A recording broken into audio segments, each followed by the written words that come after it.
பாகம் 561.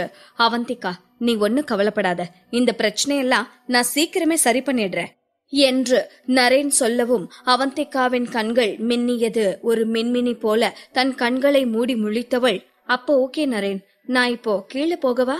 நீ நல்லா தானே இருக்க என்றாள். ஓகே, நான் நல்லா இருக்கேன் என்று நரேனிடமிருந்து பதில் வந்தது. அப்போ ஓகே, பாபாய் என்று சொல்லிவிட்டு அவந்திகா அந்த அறையை விட்டு சென்றாள். அவந்திகா அலுவலகத்தை விட்டு வெளியேறிய பிறகு நரேனின் முகம் இருண்டது. அவன் கோபமாக தன் போனை கையில் எடுத்தவன் அலீனாவிற்கு போன் செய்தான். மிக விரைவாகவும் உற்சாகமாகவும் போனை அட்டன் செய்த அலீனா, லீடர் என்று உற்சாகமான குரலில் பேச ஆரம்பித்தாள்.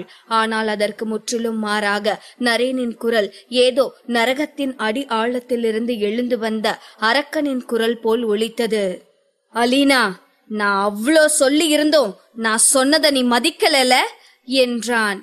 இதை கேட்டு அதிர்ந்து போன அலீனா, லீடர், நீங்க என்ன சொல்றீங்க என்று திக்கி திணறி கேட்டாள். என்னது, நான் என்ன சொல்றேனா என்று கேட்டு கோபமாக சிரித்த நரேன் அலீனாவை பார்த்து பேச ஆரம்பித்தான். எனக்கு நல்லா ஞாபகம் இருக்கு, நான் சின்ன வயசா இருக்கும்போது எனக்கு பூனைனா சுத்தமா பிடிக்காது. ஆனா அம்மா என்ன பூனை வளர்த்த சொல்லி கட்டாயப்படுத்தினாங்க. அந்த பூனைக்கு என்ன ஆச்சுன்னு உனக்கு தெரியுமா என்றான். அவளை அறியாமல் அலீனா நடுங்க ஆரம்பித்தாள். அவளை கூர்ந்து பார்த்த நரேன், அந்த பூனை செத்து போயிருச்சு என்றான். அலீனா அப்படியே உறைந்து போனாள். அவள் வாயிலிருந்து வார்த்தைகள் வர மறுத்தது. தடுமாறும் குரலுடன், லீடர், நீங்க என்று அவள் பேச ஆரம்பிக்கவும், அலீனா, நான் உங்ககிட்ட அதிகம் சொல்ல வேண்டியது இல்லைன்னு நான் நினைக்கிறேன். அந்த அக்கவுண்ட் புக் உங்ககிட்ட இருக்கலாம், அதுக்காக அத நீங்க போலீஸ் கிட்ட கொடுத்து நினைச்சத செஞ்சிட முடியும்னு நினைக்கிறீங்களா என்ன? இந்த பெங்களூரு என்னோட கோட்டை, இங்க நான் நினைச்சா என்னெல்லாம் செய்யலான்னு உனக்கு தெரியும். தேவையில்லாம என்னோட இன்னொரு முகத்தை காட்ட வைக்காத என்று அதட்டினான். இதை கேட்ட அலீனா பயந்து போய், லீடர், லீடர் என்று சொல்லவும் அவளுக்கு பதிலாக கிடைத்தது ஒரு நிசப்தம் மட்டுமே. நரேன் தான் சொல்ல வேண்டியதை சொல்லி முடித்ததும் போனை கட் செய்திருந்தான். அலீனா திடுக்கிட்டு போய் அந்த போனையே பார்த்து கொண்டிருந்தாள். அவளுக்கு நரேனை பற்றி நன்றாக தெரியும். அவன் எப்போதும் அச்சப்படுத்துவதற்காக வெற்று வார்த்தைகளை பேச மாட்டான், கண்டிப்பாக சொல்வதை செய்வான். இப்போது அவன் சொல்லியதிலிருந்து அலீனாவால் ஒன்றை நன்றாக புரிந்து கொள்ள முடிந்தது. அவளது அப்பா மட்டும் அந்த அக்கவுண்ட்ஸ் புக்கை நரேன் குடும்பத்திற்கு எதிராக பயன்படுத்தினால் அவன் கண்டிப்பாக அவர்கள் குடும்பத்தை உயிரோடு விட்டு வைக்க மாட்டேன் என்பதைத்தான் அவன் அலீனாவிடம் சொல்லாமல் சொல்லி இருக்கிறான். இந்த எண்ணம் தோன்றியதுமே அலீனாவின் உடல் அவளை அறியாமல் நடுங்க ஆரம்பித்தது. அப்பா, லீடர் தான் போன் பண்ணினாரு என்று சொல்லிக்கொண்டே அலீனா அந்த அறையை விட்டு வேகமாக வெளியே ஓடினாள். கண்ணீரோடு வெளியே ஓடிய அலீனா அங்கு தன் அப்பாவிடமும் அம்மாவிடமும் நடந்ததை சொல்லிவிட்டு கஷ்டப்பட்டு தன் கண்ணீரை துடைத்துக் கொண்டிருந்தாள். அவள் அப்பா அம்மா இருவருமே எதுவும் பேசாமல் அமைதியாக எதையோ யோசித்துக் கொண்டிருக்கவும் அலீனாவின் பயம் இன்னும் அதிகமானது. அப்பா, அம்மா, நான் இப்ப என்ன பண்ணுவேன்? இப்ப நான் கர்ப்பமா இருக்கேன். ஆனா நரேன் என் வயிற்றுல வளர்ற குழந்தையையும் என்னையும் ஏத்துக்க மாட்டாரு. அவர் மனசுல அந்த கேடு கெட்ட அவந்திகா மட்டும்தான் இருக்கா. எனக்கு ரொம்ப பயமா இருக்குப்பா. சின்ன வயசுல இருந்து நான் நரேனை பாத்துட்டு இருக்கேன். நம்ம மட்டும் அவரோட விருப்பத்துக்கு எதிரா ஏதாவது பண்ணுனா அவர் என்ன பண்ணுவாருன்னே தெரியாது என்றாள். வேகமாக தன் இருக்கையில் இருந்து எழுந்து நின்ற பிரபாகரன், என்னது, பயமா இருக்கா? எதுக்குமா நீ பயந்துட்டு இருக்க? இது ரொம்பவே சின்ன விஷயம். இதை எப்படி சரி பண்றதுன்னு எனக்கு நல்லாவே தெரியும். இந்த பிரச்சனைய நான் பாத்துக்கிறேன் என்றார். இந்த வார்த்தைகளை கேட்டதும் அலீனாவின் கண்கள் மின்னியது. வேகமாக தன் தந்தையை நிமிர்ந்து பார்த்தவள், அப்பா, இந்த பிரச்சனைய நாம எப்படி சரி பண்ண போறோம் என்றாள் ஆர்வமாக. தன் கண்களை சுருக்கி வெற்றுச்சுவரை வெறித்து பார்த்த பிரபாகரன், அப்கோர்ஸ் நம்ம வேறத்தான் கட் பண்ணணும். அந்த அவந்திகா வர்றதுக்கு முன்ன உனக்கு எந்த பிரச்சனையும் இல்லாம எல்லாம் நல்லா தானே போயிட்டு இருந்துச்சு. அவ வந்த அப்புறம் தானே இந்த பிரச்சனை எல்லாம். சோ நம்ம எல்லாத்தையும் சரி பண்ணி முன்ன இருந்த மாதிரி மாத்திரலாம் என்று சொல்லும் போதே அவர் கண்களில் ஒரு வில்லத்தனம் பளிச்சிட்டது. அதே நேரம் இங்கு அவந்திகா நிதானமாக பழங்களை சாப்பிட்டு கொண்டே அவளது லைவ் ஸ்ட்ரீமிங் ஆரம்பிப்பதற்காக காத்திருந்தாள். இந்த முறை அவள் 2 மணி நேரம் லைவ் ஸ்ட்ரீமிங் செய்யலாம் என்று திட்டம் போட்டிருந்தாள். அது மட்டுமில்லாமல் அவளோடு சில மேட்சுகள் விளையாடுவதற்காக பிசி டீம் ஆட்கள் அனைவரும் அலுவலகத்திற்கே வந்திருந்தார்கள். அவந்திகா முகம் சுளிக்காமல் அவர்களோடு ஒருங்கிணைந்து விளையாட ஆரம்பித்தாள். அவர்களோடு பேசும்போது இந்த வீடியோ கேம் விளையாடுபவர்கள் ஒரு தனி உலகத்தில் இருப்பதும் அவர்களுக்கென்று ஒரு தனி கனவுகளை அவர்கள் வைத்திருப்பதையும் அவந்திகாவால் புரிந்து கொள்ள முடிந்தது. இதை நினைக்கும் போது அவளுக்கு கொஞ்சம் வருத்தமாகவும் இருந்தது. என்னதான் இப்போது அந்த டீமில் இருந்து அவர்களுக்கு மாத சம்பளம் கொடுக்கப்பட்டாலும் அனைத்திற்கும் ஒரு கால அளவு உண்டு. இது நிரந்தரம் கிடையாது என்பது அவளுக்கு நன்றாக தெரியும். 25 வயதிற்கு பிறகு அவர்களின் வாழ்க்கை முடிந்துவிடும். எல்லாவற்றிற்கும் மேலாக வயதாகும் போது இப்போது இருக்கும் இந்த துடிப்பும் ஆர்வமும் அவர்களிடத்தில் இருக்காது. எனவே இந்த விளையாட்டை நம்பி தன் வாழ்வின் முக்கியமான நாட்களை வீணடித்துக் கொண்டிருக்கும் அவர்களை பார்த்தாள். அவந்திகாவிற்கு பரிதாபமாகத்தான் இருந்தது. அந்த மதிய நேரம் முழுக்க அவர்களுடன் விளையாடிய அவந்திகா அங்கிருந்து தன் பொருட்களை எல்லாம் எடுத்துக்கொண்டு கிளம்ப தயாரான போது அவளுடைய செல்போன் ஒலித்தது. அவள் போனை எடுத்து பார்த்தாள். அரவிந்த் தான் கால் செய்திருந்தான். போனை அட்டெண்ட் செய்து அவள் காதில் வைத்ததும், அவந்திகா, உனக்கு ஒர்க் எல்லாம் முடிஞ்சிருச்சா என்றான் அரவிந்த்.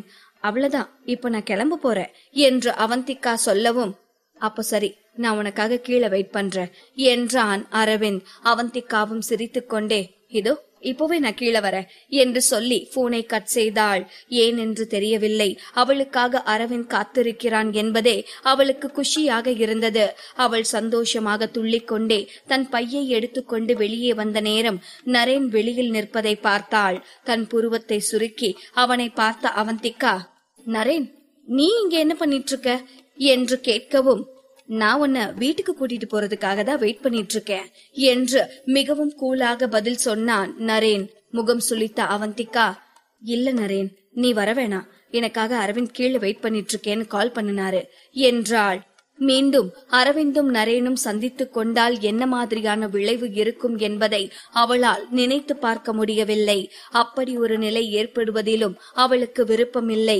எனவே முடிந்தவரை அவர்கள் இருவரும் நேருக்கு நேர் பார்த்து கொள்ளாமல் தடுத்து வைக்க வேண்டும் என்று தனக்குள் முடிவெடுத்துக் கொண்டாள். ஆனால் அவள் சொல்வதை நரேன் கேட்டால்தானே.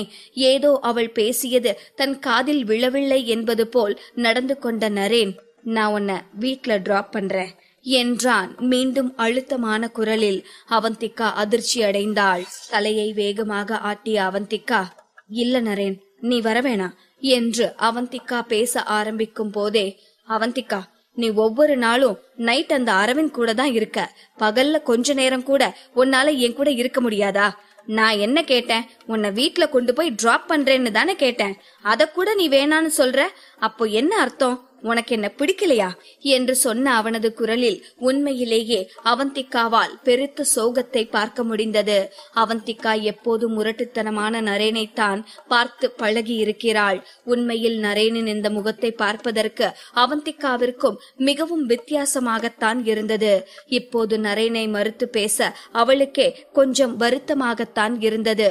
ஆனாலும் சோகமாக முகத்தை வைத்த அவந்திகா, நரேன், நான் இப்போ வேலை முடிஞ்சு வீட்டுக்கு போறேன். இப்ப கூட நீ வந்து என்ன வீட்ல டிராப் பண்ணுனா நம்ம 2 பேருக்குள்ள இருக்கிற உறவை பத்தி அரவிந்துக்கு சந்தேகம் வந்துரும்ல.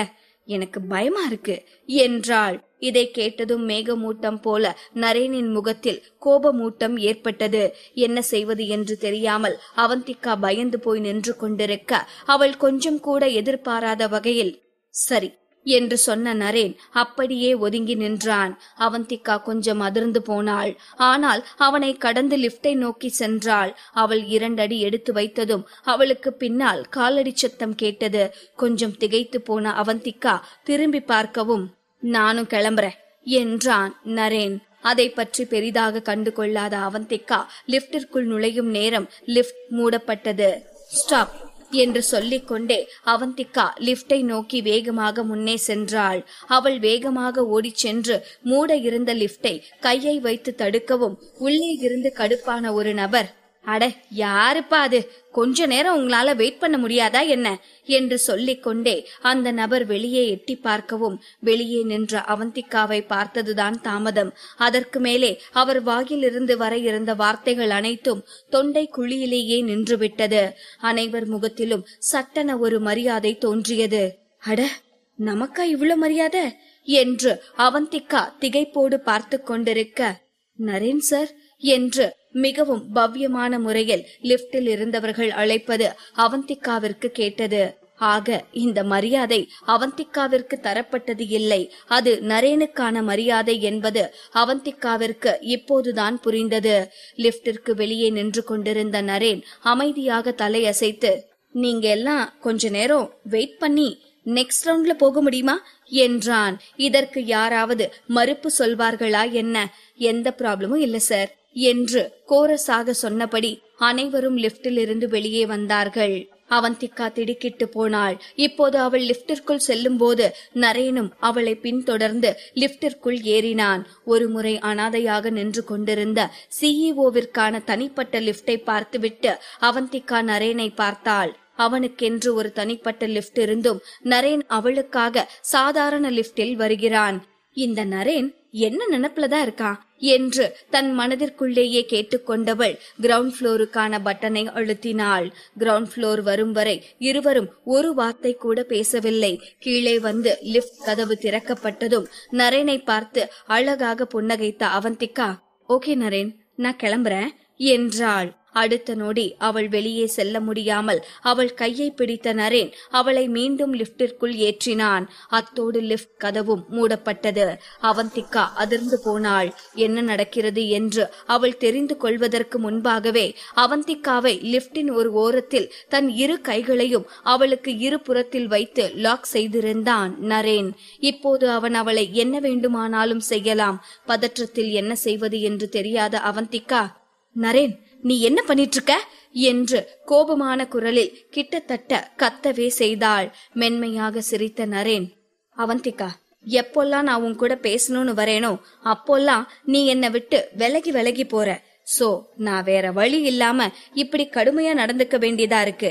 ஆனா நீ கவலைப்படாத, நான் உன்னை ஒன்னும் பண்ண மாட்டேன். உன்னை வீட்டுக்கு தான் கூட்டிட்டு போவேன் என்றான்.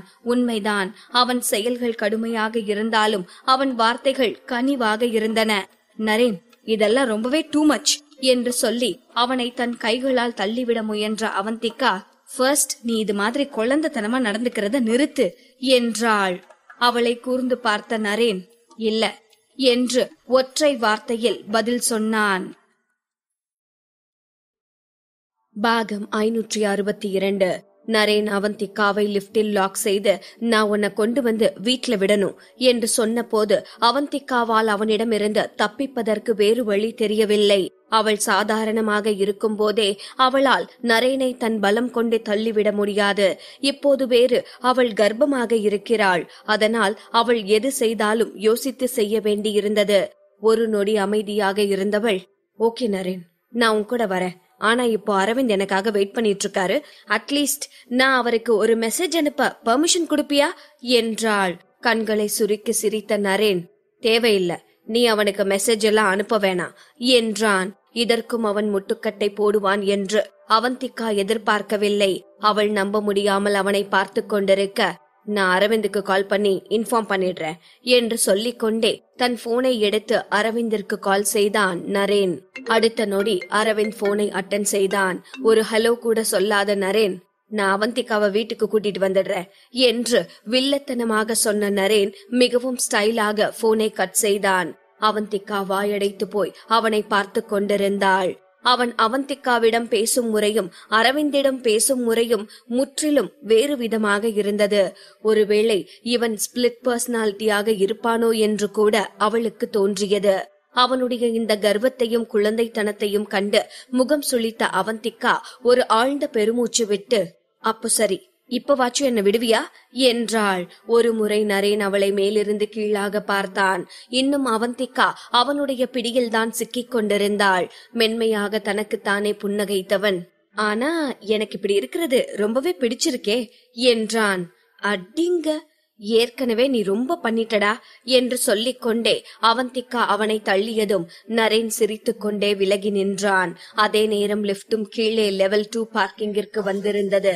அந்த பார்க்கிங் எப்போதும் அமைதியாக இருக்கும் என்பதால் இப்போது அங்கே ஆள் அரவமே இல்லாமல் தான் இருந்தது. லிப்ட் திறந்ததும் அவந்திகா தான் முதலில் லிப்டை விட்டு வெளியே வந்தாள். ஆனால் அவள் 2 அடி எடுத்து வைத்த போது திடீரென்று 6 முதல் 7 ஆண்கள் கருப்பு உடையில் அவள் முன் தோன்றினர். இதை பார்த்த அவந்திகா முகம் சுளித்து நரேனை பார்த்து, டேய் நரேன், நீ என்ன வீட்டுக்கு தானே கூட்டிட்டு போறேன்னு சொன்ன? வீட்டுக்கு கூட்டிட்டு போறதுக்கு எதுக்கு இத்தனை பாடி கார்ட்ஸ்? என் வீட்டுல ஏதாவது காட்டு மிருகம் இருக்குன்னு நினைச்சு நீ பயப்படுறியா என்ன என்றாள் கோபமாக.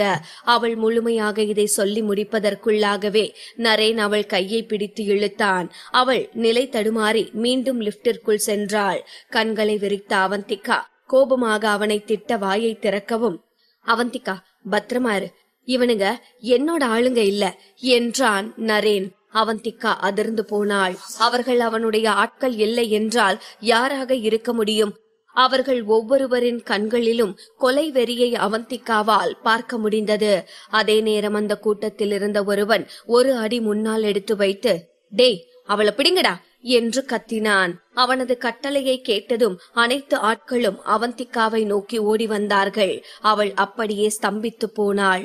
அவளும் நரேனும் லிப்டில் மேலே ஏறி தப்பிக்க முயன்றார்கள். ஆனால் லிப்ட் மூடுவதற்குள் அந்த ஆட்கள் அவர்களை நெருங்கி விட்டார்கள். சட்டென அவந்திகா தன் வயிற்றை இறுக்கமாக பிடித்துக் கொண்டாள். அவளுக்கு என்ன ஆனாலும் சரி, அவள் குழந்தைக்கு மட்டும் எதுவும் ஆகக்கூடாது என்பதில் அவள் உறுதியாக இருந்தாள். அதே நேரம் அவளை பின்னால் தள்ளி நரேன் அவளுக்கு பாதுகாப்பாக முன்னால் வந்து நின்றான். அவனுக்கு என்ன ஆனாலும் சரி, அவந்திகாவிற்கு மட்டும் எதுவும் ஆகக்கூடாது என்பதில் அவன் உறுதியாக இருந்தான். நரேன் எடுத்ததும் அடிதடியில் இறங்காமல், நீங்கெல்லாம் எங்க வந்திருக்கீங்கன்னு தெரியுதா? நான் யாருன்னு தெரியாம வந்துட்டீங்க. ஒழுங்கா இப்படியே ஓடிருங்க. நான் உங்களை எதுவும் பண்ணாம மன்னிச்சு விட்டுறேன். இல்லனா ஏண்டா இவன் கிட்ட வச்சுக்கிட்டோன்னு ஒவ்வொருத்தனும் வருத்தப்படுவீங்க என்றான். இதை கேட்ட ஒருவன், இதோ பாருடா வந்துட்டாரு பெரிய பருப்பு மாதிரி. டேய், இந்த தொழில்ல இருக்க நாங்க எல்லாம் எவன் இன்னவனா பண்ணலான்னு யோசிக்க மாட்டோம். துட்டு வாங்கிட்டா வேலைய முடிச்சுட்டு தான் போவோம். டேய் இன்னாங்கடா பாத்துனே இருக்கீங்க என்று அவன் சொல்லவும் மற்ற ஆட்கள் அவந்திகாவை நோக்கி முன்னேறினார்கள். நரேன் 2 கைகளாலும் தன் முன்னால் வந்த இருவரையும் அடித்து துவம்சம் செய்து கொண்டிருக்க மற்றொருவன் கையில் ஏதோ ஊசியுடன் அவந்திகாவை நெருங்கினான். கண்மூடி முழிக்கும் நேரம் அவந்திகா மீது இறங்க வேண்டிய அந்த ஊசி நரேனின் கழுத்தில் இறங்கியது. ஒரு நொடியில் அவந்திகாவை தள்ளிவிட்டு அந்த இடத்திற்கு வந்திருந்தான் நரேன். டேய் என்னடா பண்ணி வச்சிருக்க? சீக்கிரம் சீக்கிரம் அந்த கர்ச்சீஃபை எடு என்ற குரல் மங்கிய ஒலியில் நரேனின் காதுகளில் விழுந்தது. நரேன் தன்னால் முடிந்தவரை அந்த ஆட்கள் யாரும் அவந்திகாவை நெருங்காமல் தடுத்து கொண்டிருந்தான். ஆனால் அவன் கண்கள் சுழற்றி அவன் கண்முன் பெரும் இருள் சூழ்ந்தது. நடப்பது எதுவும் தெரியாமல் ஸ்தம்பித்து நின்றிருந்த அவந்திகாவின் மூக்கில் ஒருவன் கர்ச்சீஃபை வைத்து அழுத்தவும் நொடி பொழுதில் அவந்திகாவின் கண்களையும் இருள் சூழ்ந்தது. அவந்திகா கண் விழித்து பார்த்தபோது அவள் ஒரு ட்ரக்கில் இருப்பதை உணர்ந்தாள். தகரடப்பா போன்ற அந்த வண்டியில் இருந்து தொடர்ந்து கேட்டுக்கொண்டிருந்த தடக் தடக் என்ற சத்தம் பின்னணி இசை போல் அவள் காதுகளில் கேட்டுக்கொண்டிருந்தது. அவளது பின்னங்கழுத்தில் லேசாக ஒரு வலி தோன்றியது. அவள் கண்களை விரித்து பார்த்தாள். அவளால் சரியாக எதையும் பார்க்க முடியவில்லை. அவள் கண்கள் கூசியது. இன்னும் அனைத்தும் இருட்டாகத்தான் அவளுக்கு தெரிந்தது. என்ன நடந்தது, தான் எங்கு இருக்கிறோம் என்பதை அவந்திகா ஞாபகப்படுத்தி பார்க்க முயற்சித்துக் கொண்டிருக்கும் போது, அவந்திகா நீ நல்லா இருக்கேல, உனக்கு ஒன்னும் ஆகலையே என்ற நரேனின் கவலையான குரல் அவள் காதுகளில் கேட்டது. அவந்திகா வேகமாக திரும்பி தனக்கு அருகில் இருந்த நரேனை பார்த்தாள். அவள் எழுந்திருக்க முயற்சி செய்தாள். ஆனால் அவளுடைய 2 கைகளும் கால்களும் கயிற்றால் கட்டப்பட்டிருந்தன. அவளால் எழுந்திருக்க முடியவில்லை. இறுதியாக பெரும் முயற்சி செய்து அவள் ஒரு புறம் சாய்ந்தது போல் எழுந்து அமர்ந்தாள். அப்போதுதான் நரேனும் அவளைப் போலவே ஒரு அவல நிலையில் இருப்பதை அவள் பார்த்தாள். அவனுடைய கை கால்கள் 2ம் கட்டப்பட்டிருந்தது. ஆழமாக மூச்சை இழுத்துவிட்ட அவந்திகா நரேனை பார்த்து, நரேன் இங்க என்ன நடக்குது? இவங்கெல்லாம் யாரோட ஆளுங்க என்று மிகவும் மெல்லிய குரலில் கேட்டாள். நரேன் தெரியவில்லை என்று தலையசைத்தான். சட்டென அவந்திகாவிற்கு கோபம் வந்தது. அப்ப சந்தேகமே இல்ல, இவனுங்க எல்லாம் உன்னை கடத்திட்டு போய் பணம் கேக்குறதுக்காக தான் கடத்திருக்காங்க. எல்லாம் உன்னோட தப்புதான். வலுக்கட்டாயமா நீ என்ன உன் கூட கூட்டிட்டு வந்ததால இப்ப உன் கூட சேர்ந்து நானும் மாட்டிக்கிட்டேன் என்றாள் அவந்திகா. என்ன மன்னிச்சிடு அவந்திகா, நீ ஒன்னும் பயப்படாத, எல்லாம் சரியாகிரும் என்று உறுதியான குரலில் சொன்னான் நரேன். அவந்திகாவால் என்ன செய்ய முடியும்? அவன் தலையை மட்டும் ஆட்டி வைத்தாள். அப்போது ட்ரக்கின் பின்பக்க கதவுகளுக்கு இடையே இருந்த விரிசலில் இருந்து மெல்லிய வெளிச்சம் தெரிவது போல் இருக்கவும் அவந்திகா அந்த விரிசல் வழியாக வெளியே பார்த்தாள். அவர்கள் ஒரு சிறிய சாலையில் பயணித்துக் கொண்டிருந்தார்கள். அவர்கள் சிட்டியை விட்டு வெளியே ஏதோ ஒரு கிராமம் போன்ற பகுதியில் இருப்பது மட்டும் அவந்திகாவிற்கு தெரிந்தது. ஆனால் அவர்கள் இவர்களை எங்கே அழைத்து செல்கிறார்கள்? கண்டிப்பாக இவர்கள் பணத்திற்காக நரேனை கடத்தி கொண்டு செல்கிறார்கள். அப்படி என்றால் நரேனை ஏதோ ஒரு இடத்தில் அடைத்து வைத்து அவந்திகாவை அனுப்பி பணம் வாங்கி வரச் சொல்லவும் வாய்ப்பிருக்கிறது. அவள் இப்போது கர்ப்பமாக இருக்கிறாள். அதனால் அவள் எந்த ரிஸ்கும் எடுக்க முடியாது. அவர்கள் மட்டும் தன்னை விடுவித்தால் எப்படியாவது தப்பிச் சென்று விட வேண்டும் என்று அவளுக்கு தோன்றியது. ஆனால் அதே நேரம் இந்த எண்ணம் தோன்றியதும் அவந்திகா தன்னைத்தானே ஒரு கேவலமான பிறவியாகவும் உணர்ந்தாள். என்னதான் இருந்தாலும் இப்போது அவளும் நரேனும் ஒரே நிலையில் மாட்டிக்கொண்டிருக்கிறார்கள். அப்படி இருக்கும் போதும் கொஞ்சம் கூட மனசாட்சியே இல்லாமல் அவள் மட்டும் எப்படி நரேனை விட்டுவிட்டு தப்பிச் செல்ல முடியும்? அவள் இந்த நிலைமையை பற்றி யோசித்துக் கொண்டிருந்த போது ட்ரக் இறுதியாக நிறுத்தப்பட்டது. இன்னும் முழுமையாக சூரியன் அஸ்தமனம் ஆகாமல் இன்னும் கொஞ்சம் வெளிச்சம் இருந்தது. அப்படி என்றால் இன்னும் மணி 7 கூட ஆகி இருக்க வாய்ப்பில்லை. அவர்கள் 4 மணிக்கு அலுவலகத்தை விட்டு கிளம்பினார்கள். அதனால் அவர்கள் கடத்தப்பட்டு அதிகபட்சமாக 2 அல்லது 3 மணி நேரம்தான் ஆகியிருக்கும். அப்படி என்றால் கண்டிப்பாக அவர்கள் பெங்களூரை விட்டு வெகு தொலைவிற்கு வந்திருக்க மாட்டார்கள். இதையெல்லாம் அவந்திகா யோசித்துக் கொண்டிருக்கும் போதே ட்ரக்கின் பின்பக்க கதவு திறக்கப்பட்டது.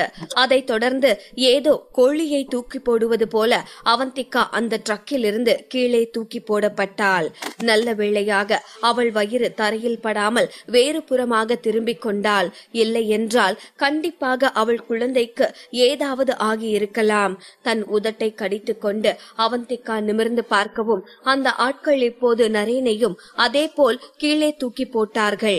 கடத்தப்பட்டாலும் அவனது முகம் மற்றவர்களை வசீகரிக்க கூடியதாகவும் பேய்த்தனமாகவும் இருந்தது. அந்த மெல்லிய புன்னகை அவன் முகத்தை விட்டு அகலவில்லை. ஏதோ டூருக்கு வந்தவன் போல் அவன் மிகவும் கூலாக இருந்தான். அதே திமிர்த்தனத்தோடு அந்த ஆட்களை பார்த்தவன், உங்களுக்கு எவ்வளவு பணம் வேணும்னு சொல்லுங்க, நான் கொடுக்கறேன் என்றான். அவன் இதை சொல்லி முடித்ததும் அந்த ஆட்கள் ஒருவரை ஒருவர் பார்த்து கொண்டார்கள். பின்பு சிறிது நேரத்திற்கு பிறகு நரேனை கூர்ந்து பார்த்தவர்கள், நாங்க ஒன்னும் ஒன்ன கடத்துறதுக்கு வரல, நாங்க அவளைத்தான் கடத்தணும். நீ தேவையில்லாம குறுக்க வந்துட்ட. இப்பவும் ஒன்னும் பிரச்சனை இல்ல, எங்களுக்கு உன்னோட பணம் எதுவும் தேவையில்லை. எங்களுக்கு எந்த தொல்லையும் தராம நீ இப்படியே ஓடி போயிரு. நாங்க உன்னை விட்டுறோம். எங்கனால உனக்கும் எந்த பிரச்சனையும் வராது, உன்னால எங்களுக்கும் எந்த பிரச்சனையும் வரக்கூடாது என்றார்கள். இந்த வார்த்தைகளை கேட்ட அவந்திகா பேயறைந்ததை போல பயந்து போனாள். அப்படி என்றால் இந்த ஆட்கள் அவளை கடத்த வந்தவர்களா? அவர்கள் அவனை கடத்த வந்தவர்கள் இல்லையா? இந்த ட்விஸ்டை அவந்திகா சுத்தமாக எதிர்பார்க்கவே இல்லை. அவளை காசு கொடுத்து ஆள் வைத்து கடத்தும் அளவிற்கு அவள் யாருக்கு என்ன தீங்கு செய்தாள் என்று அவளுக்கு சுத்தமாக புரியவில்லை. அதே நேரம் அவள் பீதியிலும் பயத்திலும் நரேனை பார்த்தாள். அவ்வளவுதான், அவள் கதை முடிந்தது. அந்த ஆட்கள் பேசியதை வைத்து பார்த்தால் கண்டிப்பாக அவர்கள் நரேனுக்கு எந்த தொல்லையும் தர விரும்பவில்லை என்பது அவளுக்கு தெளிவாக புரிந்தது. இப்போது லாஜிக்காக யோசித்து பார்த்தால் நரேன் இங்கிருந்து தப்பிச் சென்று அவளை காப்பாற்ற ஆட்களை கூட்டி வருவதுதான் சரியான வழியாக இருக்கும். ஆனால் நரேன் மட்டும் இந்த இடத்தை விட்டு சென்றால் அடுத்த 2 மணி நேரத்திற்கு என்ன நடக்கும் என்று யாருக்கு தெரியும்? இந்த ஆட்கள் அவளை என்ன வேண்டுமானாலும் செய்யலாம். இப்போது அவந்திகாவின் முகம் மேகம் சூழ்ந்த வானம் போல மாறியது. நரேன் என்ன சொல்ல போகிறான் என்று அவள் அவனையே பார்த்து கொண்டிருந்தாள். அந்த ஆட்களை கூர்ந்து பார்த்த நரேன், நீங்க நிஜமாத்தான் சொல்றீங்களா? நீங்க இந்த பொண்ணத்தான் கடத்த வந்தீங்களா என்றான். அந்த நபர்கள் எந்த சந்தேகமும் இல்லை என்பது போல தலையசைத்தார்கள். பின்னர் அந்த கூட்டத்தின் தலைவன் போல இருந்த ஒருவன் முன்னே வந்து, அஃப்கோர்ஸ் எங்க டார்கெட் அந்த பொண்ணுதான். இங்க நடந்தத நீ கண்டும் காணாம இருந்துட்டேனா போதும். இப்பவே நீ இந்த இடத்த விட்டுட்டு போலாம். நாங்களும் அவளை கூட்டிட்டு எங்க வழியில போயிருவோம் என்றான். அவந்திகாவின் இதயம் பதற ஆரம்பித்தது. அடுத்து என்ன நடக்கும் என்பதை அவளால் யோசித்து கூட பார்க்க முடியவில்லை. நரேன் முகத்தை பார்த்தவளுக்கு இருந்த மொத்த நம்பிக்கையும் கரைந்து போய் ஒரு பெரும் விரக்தி தோன்றியது. அவள் உதடுகளில் ஒரு கசப்பான புன்னகை தோன்றியது. அது சரி, நரேன் அவளுடன் சிறு வயதில் ஒன்றாக வளர்ந்த ஒரு நண்பன் மட்டும்தான். அப்படி இருக்கும்போது அவளுக்காக அவன் ஏன் தன் உயிரை பணயம் வைக்க வேண்டும்? என்னதான் அவன் காதல் மண்ணாங்கட்டி என்று பினாத்திக் கொண்டிருந்தாலும், உயிர் என்று வரும்போது யாராக இருந்தாலும் சுயநலமாகத்தானே இருப்பார்கள். அதில் இந்த நரேன் மட்டும் விதிவிலக்கா என்ன?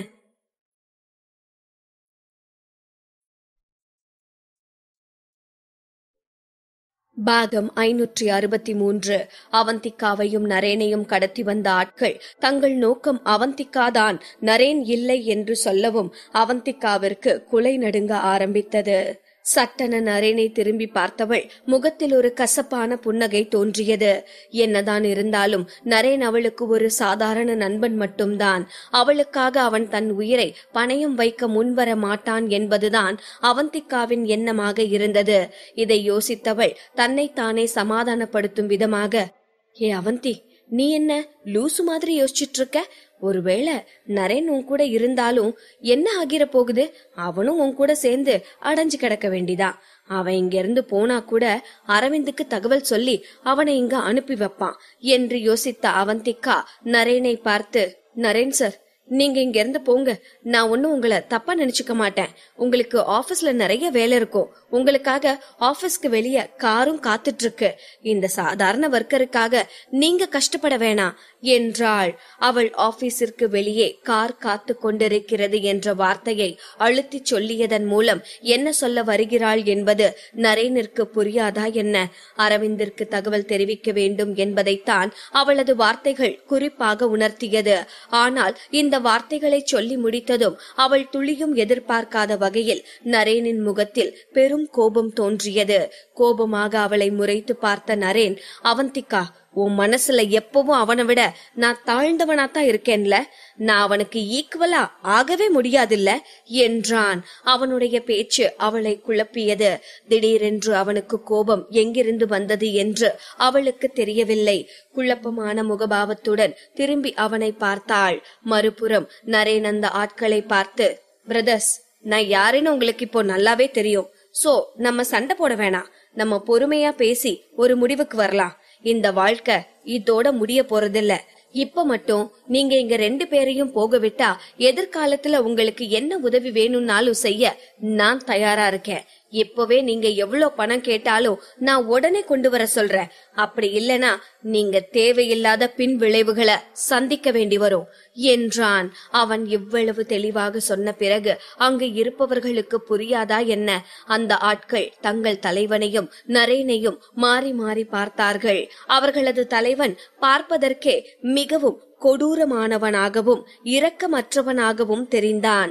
நரேன் சொன்னதை கேட்டதும் அவந்திகாவையும் நரேனையும் சில முறை மாறி மாறி பார்த்த அந்த தலைவன் முகத்தில் நக்கலாக ஒரு புன்னகை தோன்றியது. ஓஹோ, இவ உன்னோட காதலியா? அதான் உன்னால அவளை விட்டு போக முடியல என்று சொன்னவனின் பார்வை அவந்திகாவின் மீது பதிந்தது. சும்மா சொல்லக்கூடாது, உண்மையிலேயே அவ ரொம்ப அழகா இருக்கா. அதுலயும் அவளோட இந்த ஸ்ட்ரக்சரும் பல பழக்கிற அந்த தோளும், நீ குடுத்து வச்சவன்டா. இத்தனை நாளா இந்த அழக தனியே அனுபவிச்சுட்டு இருந்திருக்க என்று சொன்னவன் ஒருவித கிறக்கத்துடன் அவந்திகாவை பார்த்து தன் கைகளை தேய்த்து கொண்டு அவளிடம் முன்னேறினான். அருகே சென்று அவந்திகாவை நன்றாக உற்று பார்த்தவன், நீ இவளை பத்தி கவலைப்படுறதுல எந்த ஆச்சரியமும் இல்ல என்றான். இந்த வார்த்தைகளை கேட்டதும் நரேன் கோபத்தில் கத்த ஆரம்பித்தான். அதே நேரம் அவன் கை கட்டுகளை அவிழ்ப்பதற்காக அவன் செய்த முயற்சி அனைத்தும் பலனளித்தது. அவசரமாக தன் கைகளை விடுவித்துக் கொண்டவன் அவந்திக்காவை தொட கைகளை நீட்டிய அந்த தலைவனது முகத்தில் பலமாக ஒரு குத்து வைத்தான். அடுத்த நொடி அவன் வாயிலிருந்து 2 பற்கள் தெரித்து வந்து விழுந்தன. அதிர்ந்து போனவன் தன் வாயிலிருந்து ரத்தத்தை துப்பிவிட்டு, டேய் அவனை பிடிங்கடா என்று கத்தினான். இந்த வார்த்தைகள் வந்து விழுந்த அடுத்த நொடி அந்த ஆட்கள் அனைவரும் நரேனை நோக்கி ஓடி வந்தார்கள்.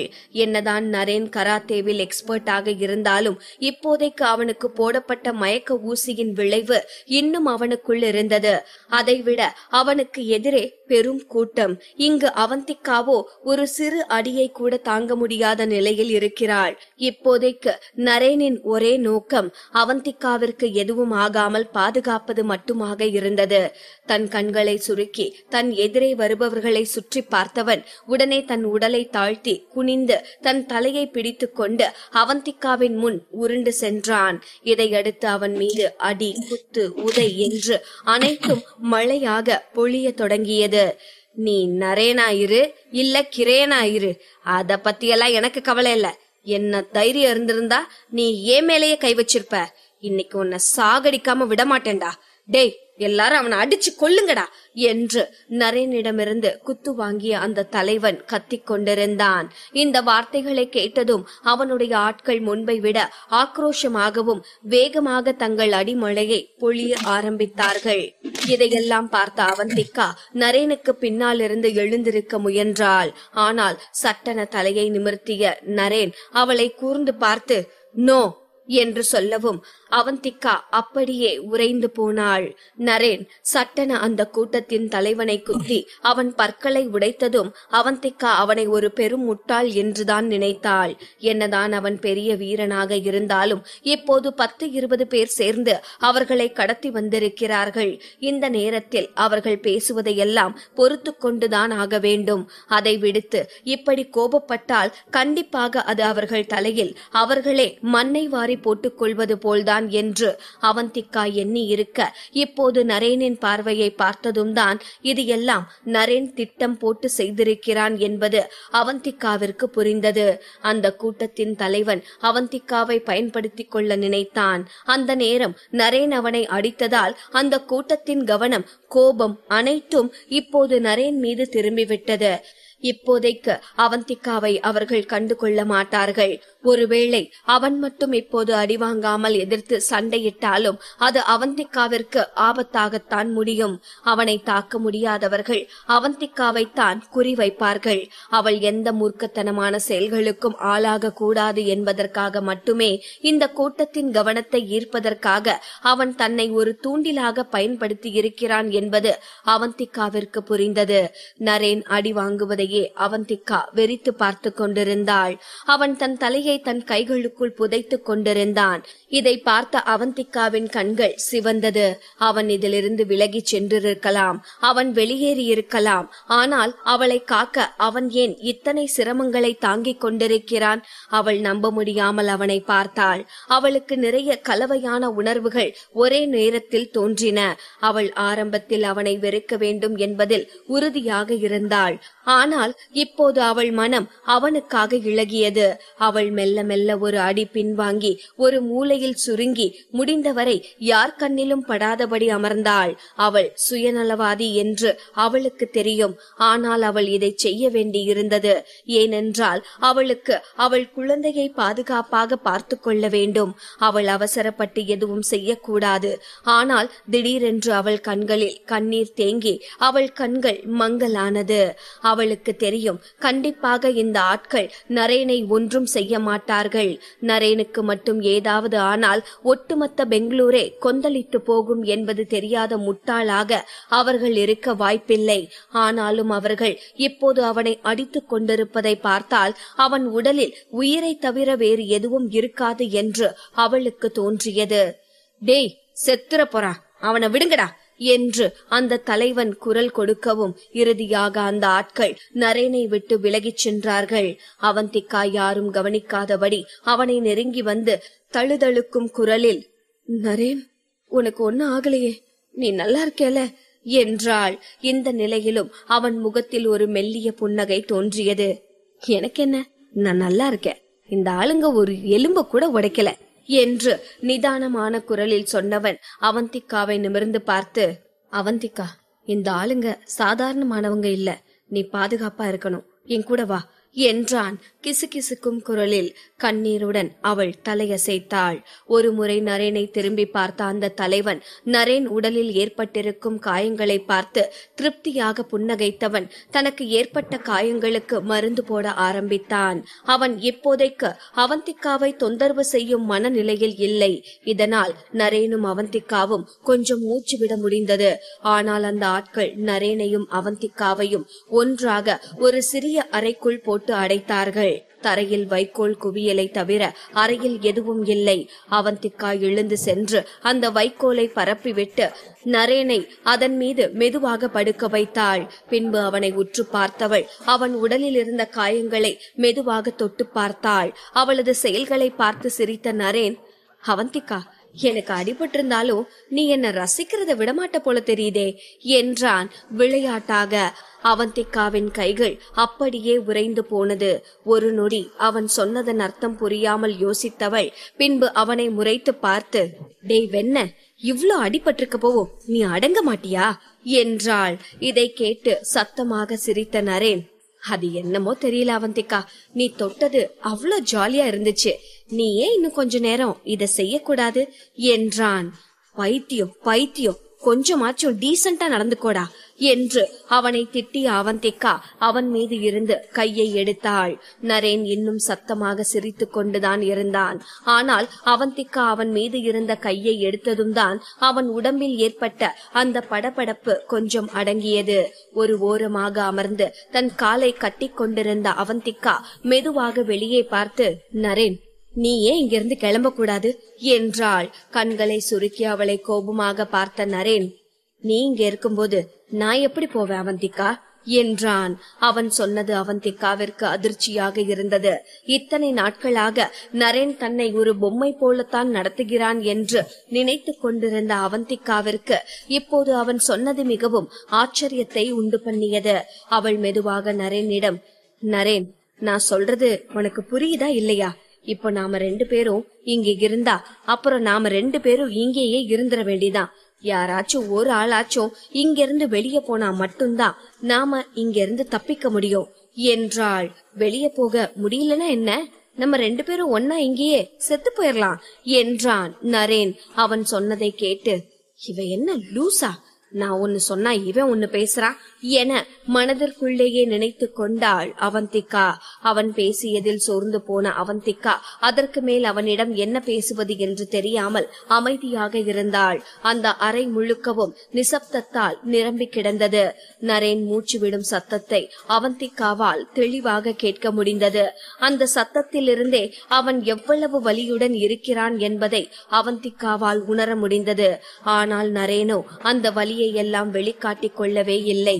அவந்திகா நரேனை திரும்பி பார்த்தாள். அந்த இருளிலும் அவனது கண்கள் பல பலவென மின்னிக் கொண்டிருந்தது. அவந்திகா அவனை பார்ப்பதை கவனித்த நரேன் அவளை பார்த்து சிரித்தான். அவந்திகா, இதானே நமக்கு ஃபர்ஸ்ட் நைட்?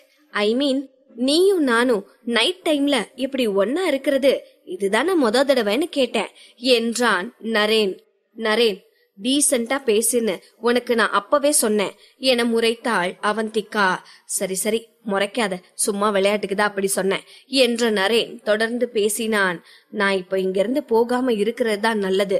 ஏன்னா நான் போகலன்னா என்ன தேடி என்னோட ஆளுங்க வருவாங்க. அதுவும் போக உன் ஆளும் உன்னை தேட ஆரம்பிப்பான். அண்டர் கிரவுண்ட் கார் பார்க்கிங்ல சிசிடிவி கேமரா இருக்கு.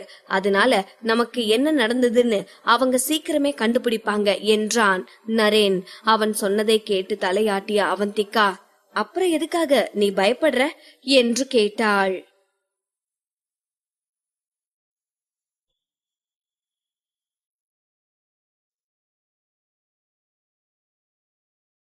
பாகம் 564. நம்மை காப்பாற்ற நம்மை தேடி ஆட்கள் வருவார்கள் என்று நரேன் அவந்திகாவிடம் சொல்லவும், பயப்படுறியா நரேன் என கேட்டாள் அவந்திகா. ஏன் அவந்திகா, உனக்கு பயமா இருக்கா என கேட்டான் நரேன். அவள் ஆமாம் என தலையை அசைத்துவிட்டு அமைதியாக இருந்தாள். முன்னாடியெல்லாம் நீ இப்படி பயப்பட மாட்டியா அவந்திகா? எந்த மாதிரியான சிச்சுவேஷனா இருந்தாலும் தைரியமா இருப்பியே, ஆனா இப்போ எதுக்காக இப்படி பயப்படுற என கேட்டான் நரேன். அவள் தனது வயிற்றை உற்று பார்த்துவிட்டு, உனக்கு தெரியாதா நரேன், என் வயிற்றுல இருக்கிற குழந்தைய நினைச்சுதான் என்னோட பயமே. அதுக்கு எதுவும் ஆகாம நான் பாத்துக்கணும். குழந்தைக்கு எந்த ஆபத்தும் இல்லாம பிரசவம் ஆகணும். அது மகிழ்ச்சியா வளரணும், ரொம்ப மகிழ்ச்சியா வாழணும் என்றாள் அவந்திகா. அதை சொல்லும் போது அவளது முகத்தில் ஒரு மென்மையும் அவளை சுற்றி ஒரு அமைதியும் தோன்றியது. அவளது மனதில் அரவிந்தின் முகம் மெல்ல தோன்றி மறைந்தது. அப்போது நரேன் அவளது வயிற்றையே பார்த்து கொண்டிருப்பதை கவனித்தாள். அப்போது நரேன், அவந்திகா, நம்ம 15 வயசுல நடந்தது உனக்கு ஞாபகம் இருக்கா என்று கேட்டான். நரேன் அவ்வாறு கேட்கவும் அவள் பயத்தில் உறைந்து போனாள்.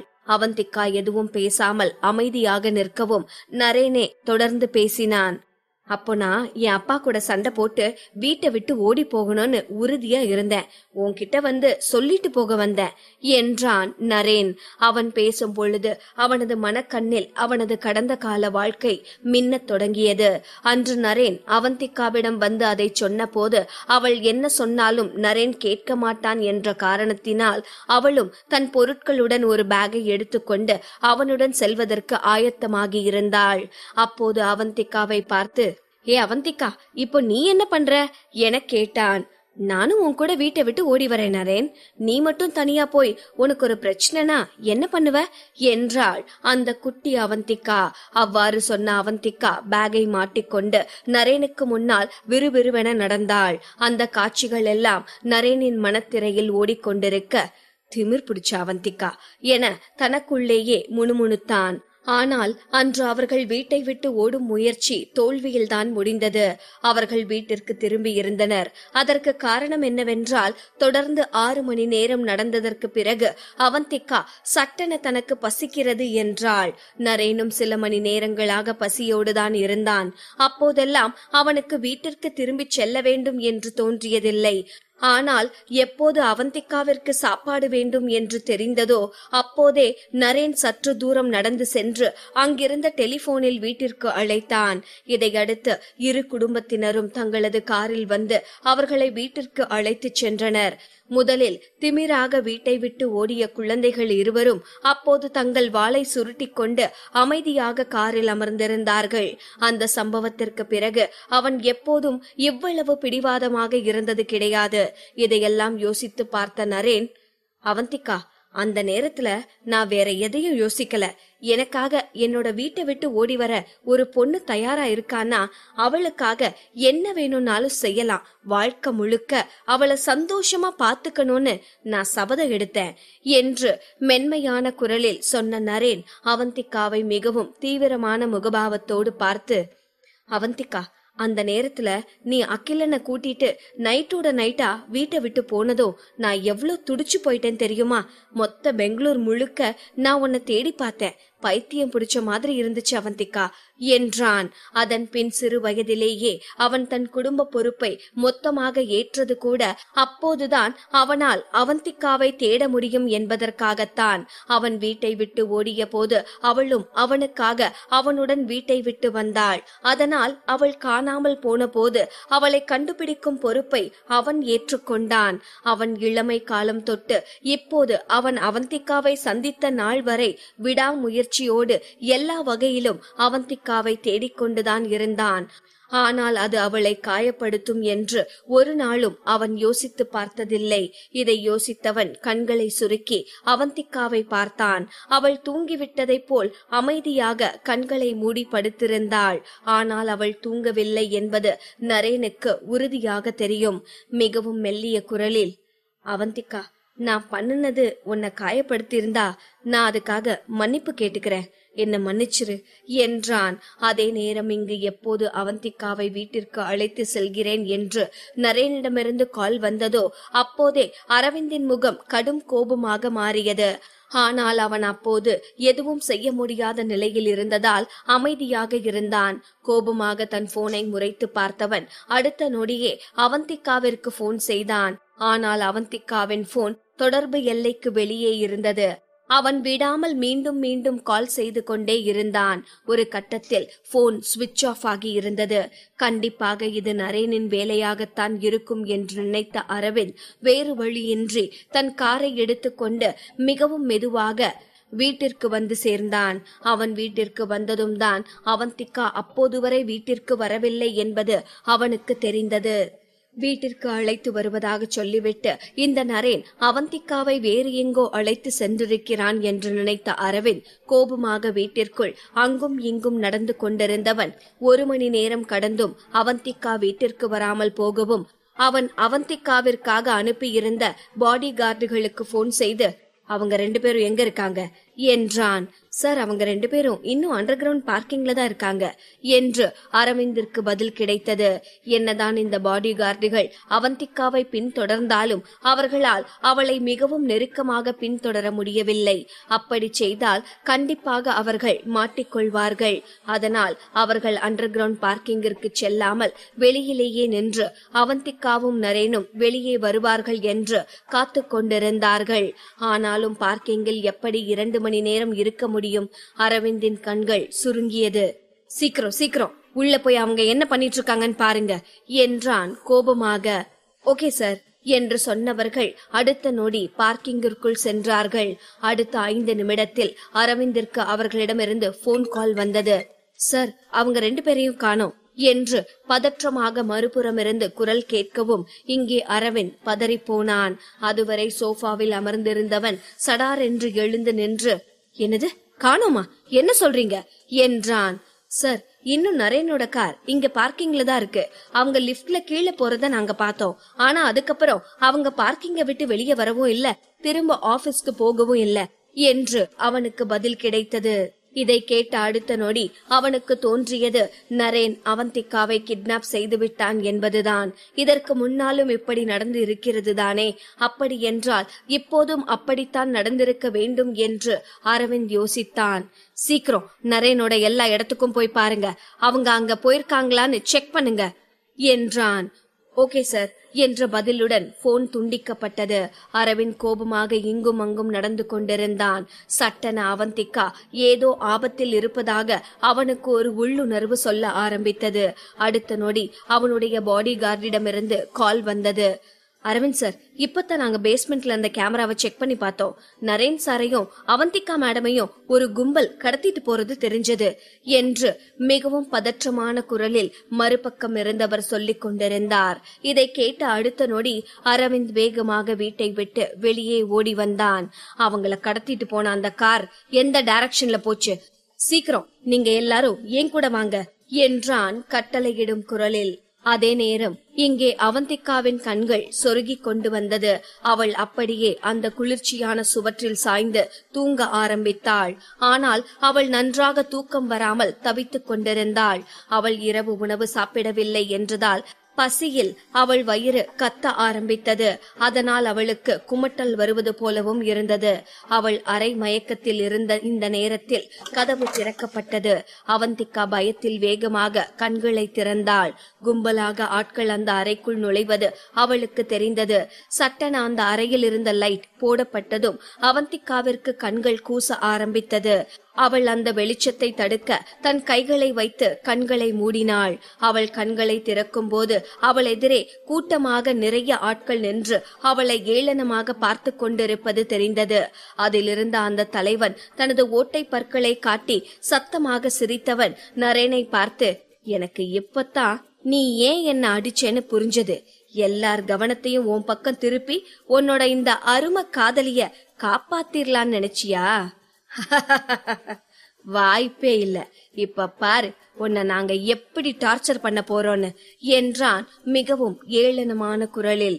இதை சொல்லி முடித்தவன் மெதுவாக அவந்திகாவின் பக்கமாக நடந்து சென்று, ஏ பொண்ணே, இன்னைக்கு நைட்டு என் கூட வா. உன்னோட ஒவ்வொரு ஆசையையும் நிறைவேற்றி வச்சு உனக்கு சொர்க்கம்னா என்னன்னு காட்டுறேன். அப்படி இல்ல நான் அடம் பிடிப்பேன் முரண்டு பிடிப்பேன்னு சொன்னா அதுக்கும் நாங்க ரெடிதான் என்று சொன்னவன் ஒரு முறை தன்னுடைய ஆட்களை திரும்பி பார்க்கவும் அவர்கள் அனைவரும் கண்களில் காம வெறியுடன் அவந்திக்காவை பார்த்து கொண்டிருந்தார்கள். அவனுடைய வார்த்தைகளை கேட்ட நரேனுக்கு அது அருவருப்பாகவும் சகிக்கவே முடியாததாகவும் இருந்தது. அந்த தலைவன் அவந்திக்காவை நெருங்கவும் பாய்ந்து எழுந்து வந்து அவந்திக்காவிற்கு முன்னால் நின்ற நரேன் அந்த தலைவனை பார்த்து, இப்போ நீ என்ன பண்றேன்னு தெரிஞ்சுதான் பண்ணிட்டு இருக்கியா? அவந்திக்காவை கடத்த சொல்லி உனக்கு பணம் கொடுத்தவன் அவளை நாசம் பண்ண சொன்னானா என்ன? ஒருவேளை அவளுக்கு ஏதாச்சும் ஆகிருச்சுனா நீ அவன் கிட்ட இருந்து எப்படி பணம் வாங்குவ என்றான். இதை கேட்டு சத்தமாக சிரித்த அந்த தலைவன், அப்கோர்ஸ் அதான் எங்க வேலையே. அவளை நினைச்சு அவளே துக்கப்பட்டு தற்கொலை பண்ண வைக்கணும். அப்படி இருக்கும்போது நாங்க மட்டும் அவளுக்கு இந்த பரவசத்தை தரலனா வேறு எதை அவ அருவருப்பா நினைச்சு தற்கொலை பண்ணிக்க முடியும் என்று சொல்லி சிரித்தான். இந்த வார்த்தைகளை கேட்ட அவந்திக்காவின் கண்கள் சுருங்கியது. ஆரம்பத்தில் இந்த நபர்கள் தன்னை ஏன் கடத்தினார்கள் என்பது பற்றி அவள் அதிகம் யோசிக்கவில்லை. ஆனால் இப்போது இவன் சொல்வதை கேட்டால் அவந்திக்காவை கடத்தி முக்கியமாக அவளை சித்திரவதை செய்வதற்காக அவனுக்கு கணிசமான தொகை கொடுக்கப்பட்டிருக்கிறது என்பது அவளுக்கு புரிந்தது. அவளை சித்திரவதை செய்வது கண்டிப்பாக அலீனாவால் மட்டும்தான் இவ்வளவு கேவலமான ஒரு விஷயத்தை செய்ய முடியும் என்று அவந்திக்காவிற்கு நன்றாக புரிந்தது. அந்த தலைவன் ஒவ்வொரு அடியாக எடுத்து வைத்து முன்னே வருவதை அவந்திக்கா திகிலுடன் பார்த்து கொண்டிருந்தாள். அவள் வேகமாக கையை நீட்டி, என்கிட்ட வராத என்று கத்தினாள். பிறகு தன்னை தற்காத்துக் கொள்ள ஆயுதம் கிடைக்கும் என்ற நம்பிக்கையில் சுற்றி பார்க்க ஆரம்பித்தாள். அவளை பார்த்த நரேனின் கண்கள் சுருங்கியது. அவன் தவறாக கணக்கிட்டு விட்டான் என்பது நரேனுக்கு இப்போதுதான் புரிந்தது. அவர்கள் கடத்தப்பட்ட அந்த நொடியிலிருந்தே இந்த வேலையை பிரபாகரன் தான் செய்திருக்கிறார் என்பது நரேனிற்கு நன்றாக தெரிந்தது. ஆனால் பிரபாகரன் தனக்கு ஒரு பாடம் கற்பிக்கத்தான் இதை செய்கிறார் என்று நரேன் நினைத்து கொண்டிருந்தான். ஆனால் இப்போதுதான் அவர் அவந்திக்காவின் உயிரை எடுக்க இதையெல்லாம் செய்கிறார் என்று அவனுக்கு புரிந்தது. அவந்திக்கா இப்போது கர்ப்பமாக இருக்கிறாள். இந்த நிலையில் மட்டும் இந்த ஆட்கள் அவந்திக்காவை இழிவுபடுத்தும் விதமாக ஏதாவது செய்துவிட்டால் அதை கண்டிப்பாக அவளால் தாங்கிக் கொள்ள முடியாது. அவள் தன் உயிரையே மாய்த்து கொள்ளவும் தயங்க மாட்டாள். இதை யோசித்த நரேனின் கண்களில் இனம் தெரியாத ஒரு பயமும் பதற்றமும் தோன்றியது. ஏதாவது ஆயுதம் கிடைத்து விடாதா என்ற நம்பிக்கையில் சுற்றும் முற்றும் தேடிக்கொண்டிருந்த அவந்திக்காவின் மீது அவன் பார்வை பதிந்தது. அதே நேரம் இப்போது இந்த ஆட்களை எப்படி சமாளிப்பது என்று நரேனும் வேகமாக யோசிக்க ஆரம்பித்தான்.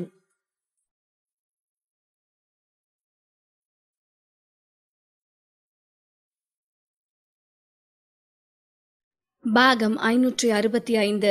கடத்தல்காரர்கள் அவந்திக்காவை தவறாக நடத்த முற்பட அவர்களை தாக்க ஏதேனும் ஆயுதம் கிடைக்கிறதா என அவந்திக்கா சுற்றும் முற்றும் பார்த்து கொண்டிருக்கும் போது நரேனின் மூளையும் அவர்களை எவ்வாறு சமாளிக்கலாம் என்று யோசிக்க தொடங்கியது. அந்த கூட்டத்தின் தலைவனை போல் இருந்தவனிடம், அவளை எதுவும் பண்ணாதீங்க, அவ கர்ப்பமா இருக்கா என்று நரேன் மெதுவாக சொன்னான். ஓ, கர்ப்பமா இருக்காளா? அப்போ இன்னும் நல்லா இருக்குமே என்று சொல்லிவிட்டு சிரித்த அந்த கடத்தல்காரன் அவந்திக்காவின் வயிற்றை பார்த்தான். அதை கவனித்த அவந்திக்கா தன் வயிற்றில் கை வைத்தவாறே பயந்து அவசரமாக பின்னோக்கி நகர்ந்தாள். நரேனுக்கு ஒரே பதட்டமாக இருந்தது. அப்போது அவந்திக்கா அந்த கடத்தல்காரனை பார்த்து, நான் உன் கூட பெட்ல ஒன்னா இருக்க சம்மதிச்சா என்னை இங்கிருந்து போக விட்டுருவியா என்று கேட்டாள். அவந்திக்கா அவ்வாறு கேட்டதும் நரேன் திகைத்து போனான். அந்த கடத்தல்காரனோ, இப்பத்தான் நீ புத்திசாலித்தனமா பேச ஆரம்பிச்சிருக்க, வா என் பக்கத்துல நெருங்கி வா என அவந்திக்காவை நோக்கி கையை நீட்டினான். அவந்திக்காவும் தன் உதட்டை கடித்து கொண்டு தலையை குனிந்தவாறே வெளிரிய முகபாவத்துடன் அவனை நோக்கி நடந்தாள். அவன் தன் கைகளை தூக்கி அவந்திக்காவின் தோளில் போட்டான்.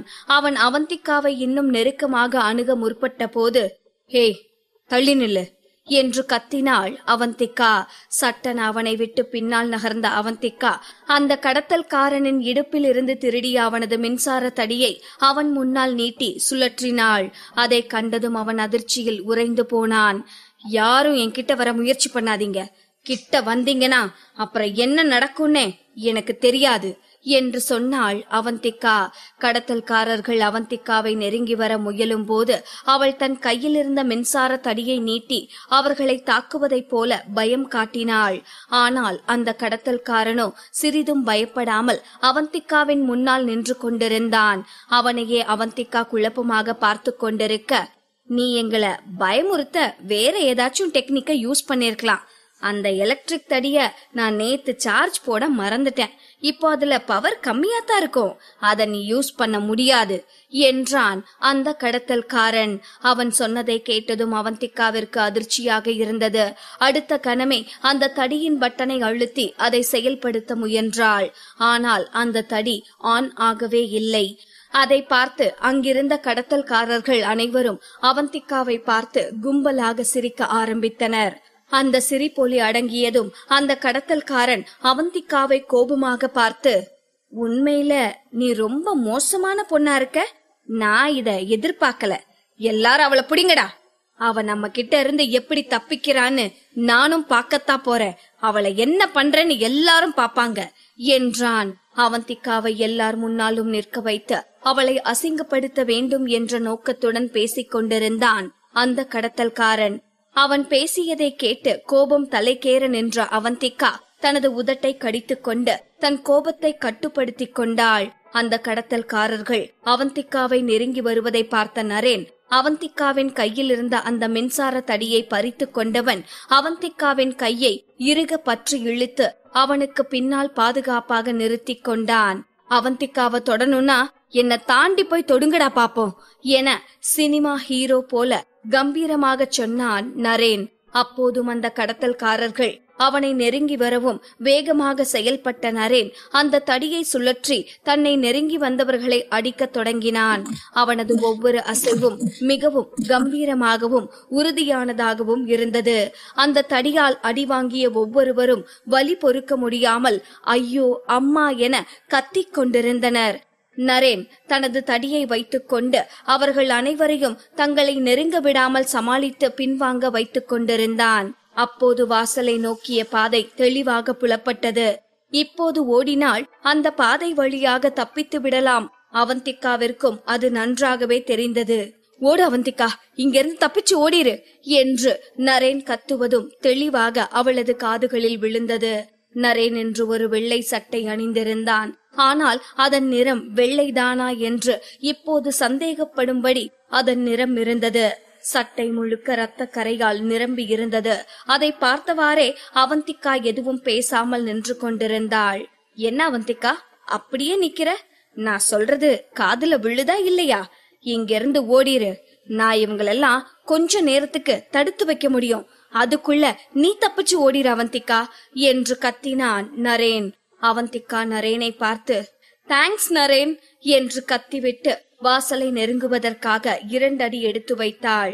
டேய், அவ தப்பிச்சு போறா, அவளை தப்பிக்க விடாதீங்க, விடுங்கடா அவளை என்று கத்தினான் அந்த கூட்டத்தின் தலைவன். அந்த கடத்தல் கூட்டத்தினர் அவந்திகாவை பிடிப்பதற்காக விரைந்தார்கள். அதற்கு மேலும் நரேனால் அவர்களை அந்த ஒற்றை தடியை மட்டும் வைத்துக் கொண்டு சமாளிக்க முடியவில்லை. அந்த கூட்டத்தில் ஒருவன் நரேனின் தடியை தன் கையில் பற்றி கொண்டான். நரேன் பின்னால் திரும்பி பார்த்தபோது அவந்திகா அங்கு இல்லை. அவள் தப்பித்து விட்டாள் என நரேன் ஒரு நிம்மதி பெருமூச்சு விட்டான். அதன் பிறகு நரேனின் எதிர்க்கும் ஆற்றல் மொத்தமாக காணாமல் போனதைப் போல அவன் உணர்ந்தான். அவனது கால்கள் நடுங்கத் தொடங்கின.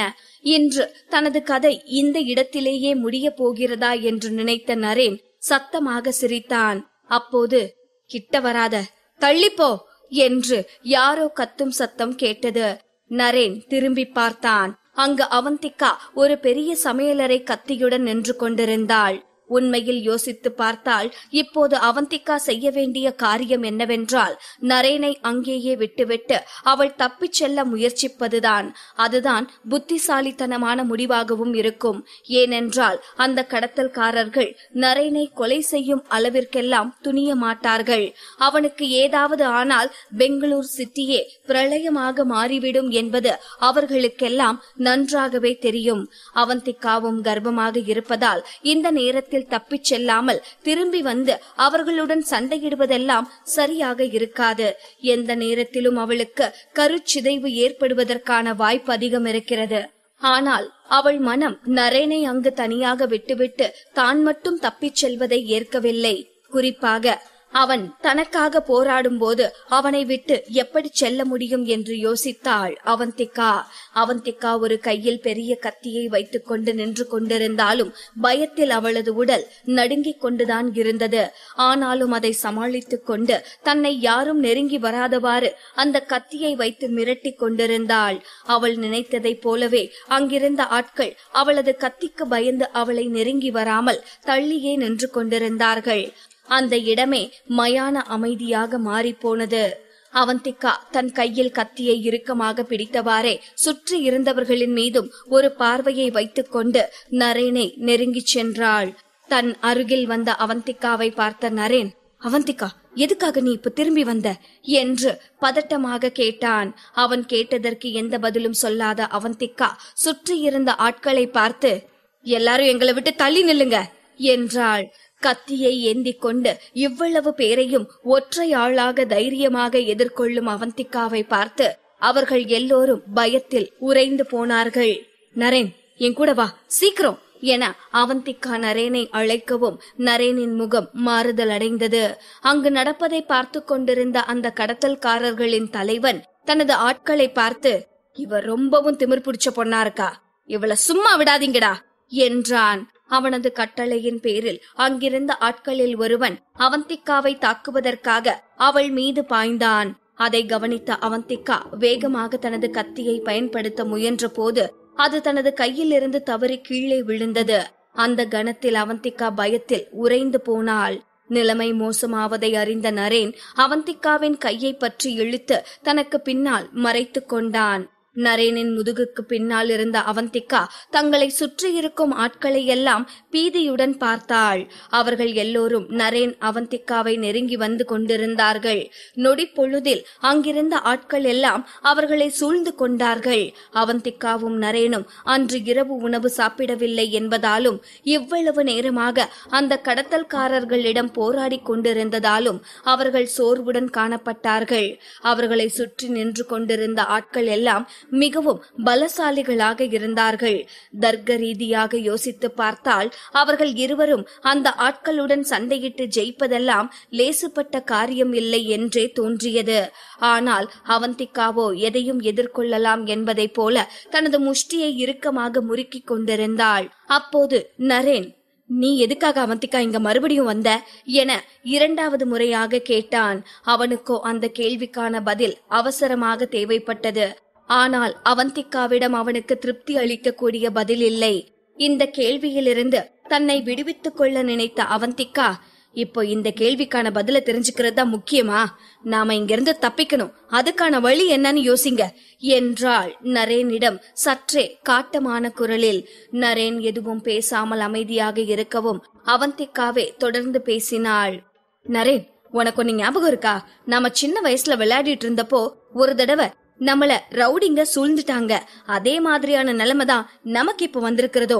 ஆனா அன்னைக்கு நாம அதுல இருந்து தப்பிச்ச மாதிரி இன்னைக்கு தப்பிக்க முடியுமான்னு என்னால யோசிக்க முடியல என்றாள் அவந்திகா. அவந்திகா சொன்னதை கேட்டதும் நரேன் திகைத்து போனான். அவனது கண்களில் பளிச்சென ஒரு மின்னல் வெட்டியது. அதே சமயம் அந்த கடத்தல்கார தலைவன், டேய், சும்மா நின்னு வேடிக்கை பார்த்துட்டு இருக்காம அவளை தாக்குங்கடா, அவ இப்ப கர்ப்பமா இருக்கா, அவளோட உடம்புல தெம்பில்ல என்றான். அவன் அவ்வாறு கூறியதும் சிலர் அவளை நோக்கி முன்னேறி சென்றனர். அவந்திகா தன்னை சுற்றி முற்றி பார்த்தாள். அவள் அருகில் ஒருவன் நெருங்கி வந்து கொண்டிருந்தான். சற்றும் தாமதிக்காத அவந்திகா அவனை நோக்கி தனது காலை ஓங்கி ஒரு உதை விட்டாள். அவன் நிலை குலைந்து நின்ற அடுத்த கணமே அவள் அருகில் வந்து கொண்டிருந்த இன்னொரு மனிதன் மீது தன் கையில் வைத்திருந்த தடியால் ஓங்கி தாக்கினான் நரேன்.